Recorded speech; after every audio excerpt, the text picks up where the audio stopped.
Llegamos ya a la octava y última sesión de este ciclo que hemos titulado Andece con paso verde. En esta ocasión hemos estructurado la charla en tres partes bien diferenciadas. En las dos primeras contaremos con la participación de Tecnalia Certificación, quien nos hablará en primer lugar de la certificación HQE de origen francés. Y a continuación nos contarán en qué consiste la verificación de las declaraciones ambientales de producto, siendo el único servicio de este tipo acreditado en España por ENAC. Para cerrar este vídeo os presentaremos la nueva guía técnica de Andece sobre sistemas de evaluación de la sostenibilidad y los elementos prefabricados de hormigón.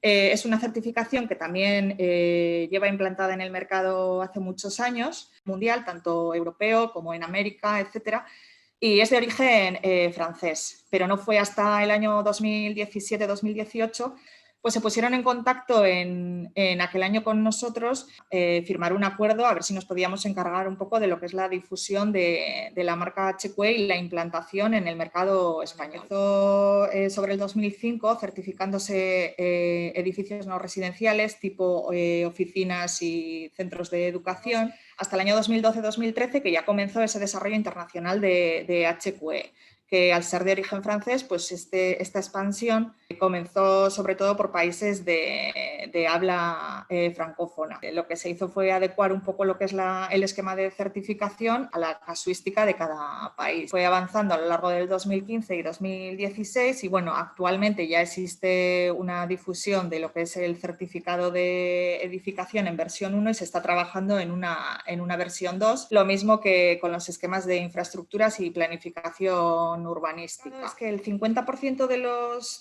requisitos que se evalúan están relacionados con el usuario final, que es el que va a hacer uso de ese edificio. Se centran sobre todo en el confort y la salud. Para que se pueda aplicar sin ningún problema en cualquier país, pues las normas en las que se basa están totalmente adaptadas a la zona estatal o local. Luego este tipo de certificados como otros pues se obtienen en función de cada una de las fases que se va desarrollando. Puedes obtener un certificado HQE en la fase de diseño, pues en la fase de ejecución, que tendrías que pasar otra evaluación, o ya en la fase de explotación o mantenimiento. Es aplicable tanto a la edificación, a infraestructuras como a urbanismo. En edificación, los objetivos en los que está dividido el esquema son energía, medio ambiente, salud y confort. Estos de salud y confort ocupan el 50% y energía y medio ambiente el otro 50%. Y lo que es en infraestructura, pues los objetivos a evaluar son gestión responsable, sostenibilidad medioambiental, calidad de vida y rendimiento económico. Aquí ya se incluye la pata de lo que es un poco ver la rentabilidad de esa infraestructura que se construye o que está en fase de explotación. Estas ventajas que nos puede aportar pues puede ser desde el punto de vista de un inversor o de un dueño corporativo, pues se puede mejorar la imagen pública, se contribuye a los objetivos de sostenibilidad global, luego pues también se aumenta el retorno de la inversión, hay beneficios de incentivos fiscales, se aumenta el precio-valor de la venta de estos activos que se certifican. Los niveles que se pueden obtener van desde aceptable hasta excepcional y bueno, pues se van indicando los objetivos que se han evaluado y va en función de estrellas. Tiene mucha correlación con levels. Se ha tenido en cuenta dos esquemas de certificación, uno de ellos es HQE y otro de ellos es el certificado alemán. Una de las ventajas es que si un certificado cumple los parámetros de level, pues con algún requisito extra más es muy fácil obtener la certificación HQE. Dos ejemplos de edificación, en este caso HQE, pues sería en la Escuela Infantil del Liceo Francés en Madrid, y el que más recientemente hemos certificado en fase de diseño es un edificio de un bloque de viviendas que hay en Bilbao y que ahora está en fase de construcción y estamos trabajando con él. Cualquier duda o cualquier comentario que queráis hacer, podéis ver mi dirección de correo electrónico y podéis dirigiros a mí. Si hay algún tipo de feedback o se retroalimentan un sistema y el otro, porque es una cosa, yo creo que diferencia HQE con respecto a otros sistemas, y es que se destina tanto a edificios como infraestructuras y áreas urbanas. que lo que es la pata de rendimiento económico y la gestión responsable de un elemento, bien sea edificio o infraestructura, también es necesaria. Entonces, cuando se ha generado el esquema de infraestructuras, sí que se ha tenido en cuenta. Pero bueno, la parte de confort, por ejemplo, en un edificio sí que se refiere al confort interno en cuanto pues, temperatura y humedad que tú puedes tener en una sala, bueno, pues en los espacios, si son amplios, si tienen lucernarios o no. Y sin embargo, pues esa pata de confort, que se llama un poco pues, calidad de vida dentro de las infraestructuras, está más ligado un poco pues, a tener en cuenta la participación de esos usuarios de la infraestructura. Pues, por ejemplo, cuando se va a construir un túnel o un puente, pues, por ejemplo, si se ha hecho una difusión de que se va a hacer esa obra y se ha obtenido el feedback de qué es lo que esperan los usuarios. Esto ahorraría esas dobles certificaciones que estamos ya viendo con algunos edificios, que por ejemplo se certifican simultáneamente con LEED, BREEAM y por otro lado con WELL. Lo que ocurre es que se está un poco evaluando internamente dentro de la certificación esos parámetros ya. Pues, por ejemplo, en HQE se tiene en cuenta puntos que están relacionados con impactos y aceptabilidad del lugar donde está ese edificio, donde va a estar esa infraestructura. Se evalúa esa sinergia que puede haber entre la infraestructura y la vivienda y el entorno, pues que haya una integración tanto ya no solo a nivel de usuario, sino también integración paisajística de lo que se va a construir en la zona. Otro de los puntos que se tiene en cuenta aquí es el tema de las expropiaciones, que sobre todo cuando se construye algo, pues en muchas ocasiones hay un propietario del terreno donde se va a ejecutar, que es como un mix de lo que es la parte de parámetros un poco más que pueden afectar a ese usuario, bien sea el usuario que utiliza la infraestructura o bien sea un usuario que utiliza una vivienda en un edificio. Tu proyecto desarrollado teniendo en cuenta los requisitos levels a la hora de querer conseguir el certificado HQE, porque va a ser parte del trabajo ya lo tendrías hecho, simplemente sería añadir el cumplimiento de unos requisitos extra que ya serían los que te darían el certificado total HQE. Desde el punto de vista de los fabricantes de productos de construcción, si llegáis a ellos, si se les pide algún tipo de justificación adicional de cara a edificios o infraestructuras que se certifiquen con HQE. Sí, efectivamente los fabricantes sí que sufren esto, ¿no? Porque a veces va el cliente y les dice, mira, yo quiero certificar tal edificio HQE, entonces necesito que el producto que tú me suministres cumpla estos requisitos. Y bueno, pues ellos van y les llevan los requisitos que son conforme a ese producto. Entonces, en lo que se está avanzando es que ya existen varios proveedores que lo que hacen es testear sus productos de manera a que cumplan los requerimientos que muchos certificados marcan. Pues ya es más fácil porque incluso ya en la página web aparece en muchas ocasiones que sus productos cumplen, pues por ejemplo, las ventanas que cumplen X requisitos que se necesitan para cumplir el HQE y que incluso te valen tanto para certificar HQE como para certificar BREEAM, porque ya han pasado los ensayos correspondientes, un poco en la línea de introducir en proyectos de investigación lo que son las certificaciones. Las certificaciones en base a obtener resultados, pues por ejemplo, ¿no?, del rendimiento energético del edificio a través de sensores, de manera que la certificación no se convierta en algo que tú pasas la certificación cada 6 meses o anualmente, sino que esa certificación tú puedas vincular los resultados de tus sensores en un modelo BIM, del BIM Information Modeling, y puedas saber cuáles son los resultados y si están dentro de lo que deben o no en continuo, en cualquier momento. Entonces tú sabes en cualquier momento pues si tu certificación sigue estando ok o no. Eso es un poco en la línea de cumplir las patas de lo que es la certificación y, como bien dices, uno de los puntos es la energía. Entonces, de cara a rendimiento energético, si tú tienes colocado en tu edificio, monitorizas con X sensores que te saquen resultados que a ti te interesan, Esos datos los puedes volcar en el modelo de lo que estás certificando, que es un modelo BIM, y los resultados los tienes en cada momento. O sea, sería como una lectura en continuo y tú puedes eso programarlo en tu modelo poniendo los valores que puede alcanzar.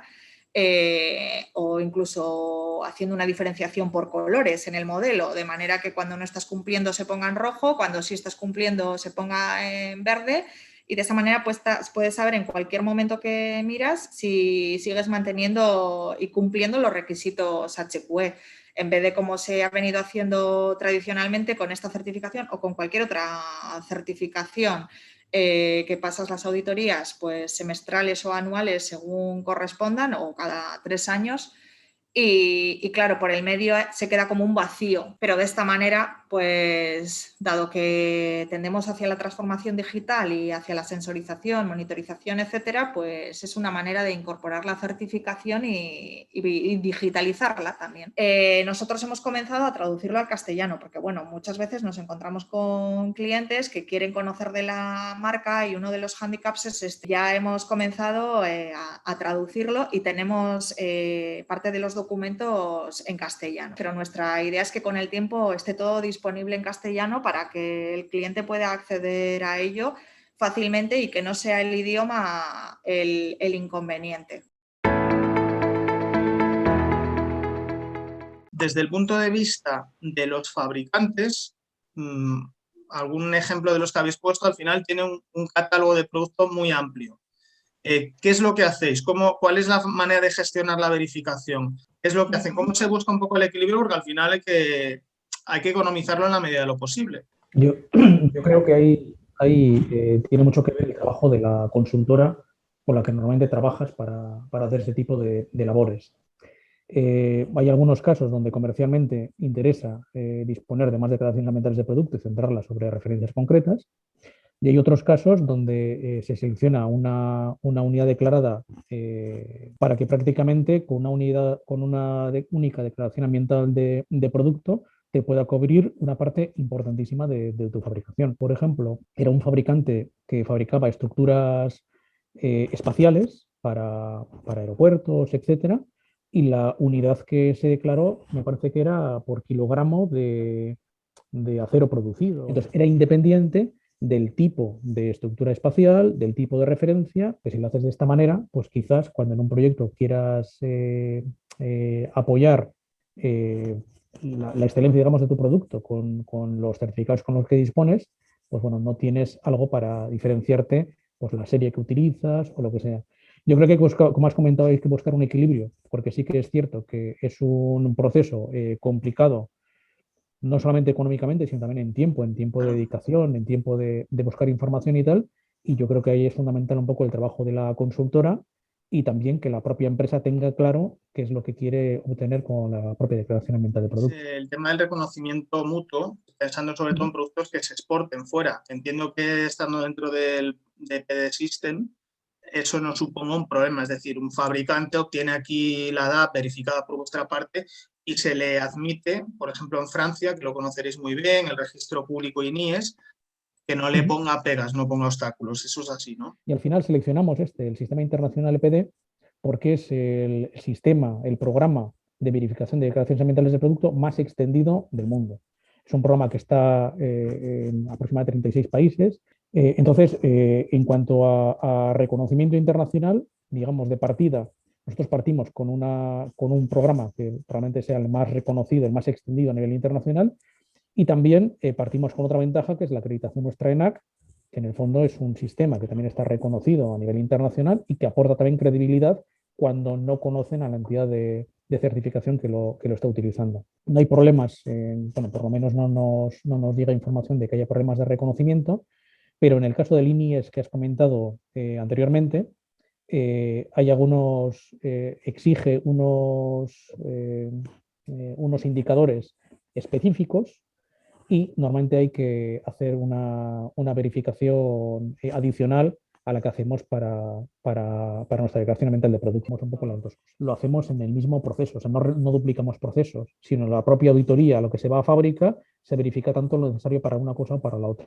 Con lo cual, de cara al cliente es un proceso muy simple, muy transparente, lo único que acaba, digamos, en dos registros. A ver, en principio, el uso que se está haciendo por el uso, digamos, que se está haciendo de las EPDs ahora, un poco la impresión que tenemos nosotros es que es una certificación muy técnica.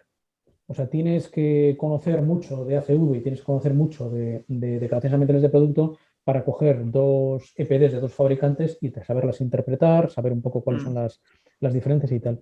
Entonces, yo diría que en estos momentos las EPDs se están utilizando como un elemento diferenciador por parte, sobre todo, de grandes empresas y las están utilizando como si fuese una certificación ambiental. O sea, mi producto es más sostenible porque tengo una declaración ambiental de producto. Aunque, como ha comentado Eva, no es así, porque realmente lo que estás es simplemente utilizando una herramienta de juego limpio y le estás diciendo a tu cliente cuáles son los impactos de mi producto, que pueden ser muy grandes, muy pequeños, ¿no? Es, pues eso, la dificultad que tienen para ser interpretadas por las fuerzas de ventas de las empresas. Tiene que ser una persona con un perfil muy de prescriptor, muy de trabajar proyectos, para que de alguna forma sepa sacarle todo el jugo que puede a una declaración ambiental de producto. Y hay muchos casos en que, bueno, y hay gente que lo hace muy bien, ¿eh? O sea, hay algunas, ya conocerás también, algunos fabricantes, algunas marcas en construcción que lo hacen muy bien y están desarrollando una estrategia de diferenciación alrededor de las declaraciones ambientales de producto y del esfuerzo, digamos, de la empresa en los aspectos medioambientales. Pero hay otros casos donde pues, las fuerzas de ventas de las empresas no saben utilizarlo tan bien y simplemente pues, no deja de ser un certificado más que yo pongo encima de la mesa. Pues, años, una transición de estas declaraciones ambientales de producto en el sentido de que hasta hace poco tiempo era una herramienta que solamente podía ser abordada por grandes empresas, por grandes corporaciones, y ahora tenemos muchos casos de empresas pequeñas o muy pequeñas que han desarrollado y verificado una declaración ambiental de producto. Normalmente no es por una motivación propia, sino detrás de todo esto pues hay un esquema de certificación de edificio, hay un proyecto de compra pública que exige esta declaración ambiental de producto, bueno, hay una serie de factores motivantes, ¿no? Pero tenemos ejemplos de empresas, de alguna empresa, por ejemplo, de prefabricados, que no son más de 4 personas, que tienen una declaración ambiental de producto que ya está verificada, que se ha gastado un dinero, es un esfuerzo importante para una empresa de ese tamaño, pero que le ha servido para acceder a un proyecto de infraestructura pública del que de otra manera no podría acceder, ¿no? Es que muchas veces las declaraciones ambientales de producto se considera que tienen un coste muy elevado. O sea, porque sí que es verdad, es que para elaborar una declaración ambiental de producto, también como comentaba anteriormente Eva, normalmente tienes que contratar una consultora, tienes que dedicarle tiempo a recabar información de tus materias primas, de tus procesos, y es un proceso es un proyecto, digamos, que puede llevar varios meses, 6, 8 meses, un plazo bastante razonable, se puede hacer en menos. Entonces hemos visto algunos ejemplos de que en 3 meses ya se puede hacer una declaración ambiental del producto, pero 6 meses puede ser un periodo más o menos razonable, es costoso, pero luego tenemos que tener en cuenta que es un documento que tiene una validez de 5 años. O sea, mientras el producto no se modifique en ese horizonte de 5 años, pues no hay que hacer una nueva verificación, sino que simplemente lo que hay que pagar es un coste de registro en el sistema. Entonces, si derivamos el coste a esos 5 años, pues probablemente nos salga un coste bastante asumible, que no estará muy lejos de lo que puede ser un marcado CE o una cosa así, ¿no? Están desarrollando, el sistema yo creo que está bastante maduro, está avanzando, está convergiendo mucho los programas de los diferentes actores, sobre todo en el mundo de la construcción, y tenemos ya herramientas diferentes que se pueden adaptar un poco a las particularidades de cada empresa, ¿no? Tenemos la posibilidad de hacer declaraciones ambientales sectoriales, que yo estoy de acuerdo con lo que has comentado tú anteriormente. Tiene sentido a lo mejor en un sector de microempresas, como datos más o menos comunes, pero bueno, que luego tiene que seguir a continuación con una declaración individual, probablemente. Tenemos posibilidades de elaborar declaraciones ambientales de producto, aunque no tengamos un PCR específico para ese producto. Hay herramientas que se pueden hacer, o bien me creo una en un proceso sencillo. Y luego para los fabricantes que ya tienen mucha experiencia en lo que, y años de trabajo en este ámbito, dispone el programa de una herramienta específica que se llama IPD Process, que lo que verificas es el procedimiento que sigue la empresa para elaborar declaraciones ambientales de producto y que se aplica para organizaciones que al cabo del año registran pues, del orden de 10, 15, 20 declaraciones ambientales de producto. Y es una herramienta un poco innovadora, diferente, que en otros programas no existe. Pues nada, oye, un placer y muchísimas gracias por vuestro tiempo. Y muy bien, Alejandro.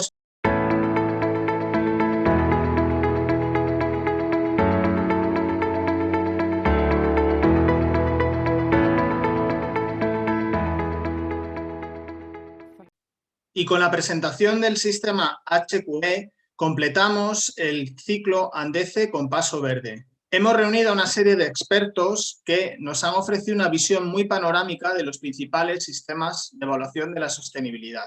Por dar una serie de rasgos muy rápidos, se ha podido comprobar que la mayoría de ellos están más bien orientados a los edificios, pero también hemos dado cabida a aquellos que están volcados en la parte de infraestructuras. Otro de los aspectos a destacar es que si bien la parte ambiental ha sido la predominante hasta ahora, cada vez más la parte económica y especialmente la parte social pensada en el confort y la salud de los usuarios comienza a tener casi la misma importancia que las otras dos variables que representan la sostenibilidad. Cabe apuntar también que en general en los sistemas de evaluación de la sostenibilidad de la construcción, el resultado final para determinar los puntos totales depende más que de los elementos constructivos como tal, del diseño del edificio, su ubicación, orientación, definición de la envolvente o de los propios sistemas empleados. Sin embargo, si algo ha quedado en manifiesto en todas estas sesiones es que la industrialización de la construcción ofrece una serie de ventajas en términos de eficiencia, de construcción en seco y, por tanto, menos consumo de agua, de menor generación de residuos, de una mayor durabilidad, de una mayor seguridad durante la construcción y otra serie de argumentos que creemos que hoy en día están totalmente asimilados y aceptados, cuya consecuencia es una mejora de la contribución global a la obtención de estos créditos. Y en este sentido, los elementos prefabricados de hormigón, como versión de la construcción industrializada en el hormigón, el material de construcción más universalmente empleado, ofrece una serie de condicionantes de partida muy interesantes y positivos para la obtención de tales créditos. BREEAM, LEED, Verde, DGNB, WELL, HQE y el esquema europeo Levels. No son solamente estos sistemas. Hemos traído aquellos que tienen una mayor demanda en España, pero hay muchos otros que están implantados en otras áreas geográficas del mundo. Y para completar este ciclo, queremos presentaros la nueva guía técnica de ANDECE de elementos prefabricados de hormigón en los sistemas de evaluación de la sostenibilidad. En esta guía hemos recopilado la información de todos aquellos sistemas de evaluación de la sostenibilidad que hemos presentado en este ciclo, pero también hacemos mención a otros sistemas de evaluación de la sostenibilidad de cierta incidencia. En cada uno de estos apartados hacemos una presentación general de cada uno de estos sistemas, explicamos cuál es el procedimiento básico de la certificación, cómo están estructuradas las categorías, cómo se ponderan los indicadores y, por último, establecemos aquellos créditos o puntos en los cuales los elementos prefabricados de hormigón ofrecen una serie de condicionantes de partida beneficiosos para la obtención de estos créditos. También hacemos alusión a la normativa tanto de edificación como de infraestructuras que tiene en cuenta ciertos aspectos relativos al cumplimiento de una serie de criterios sostenibles.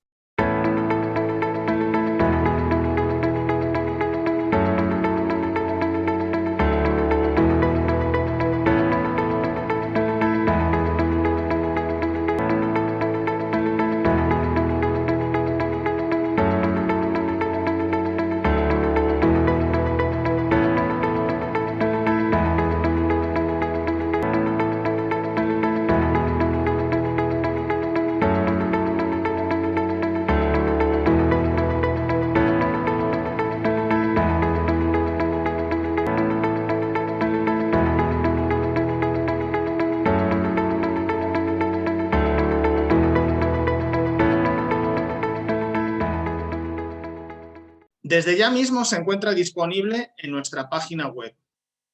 Os animamos a descargarla y esperamos que sea de vuestro interés.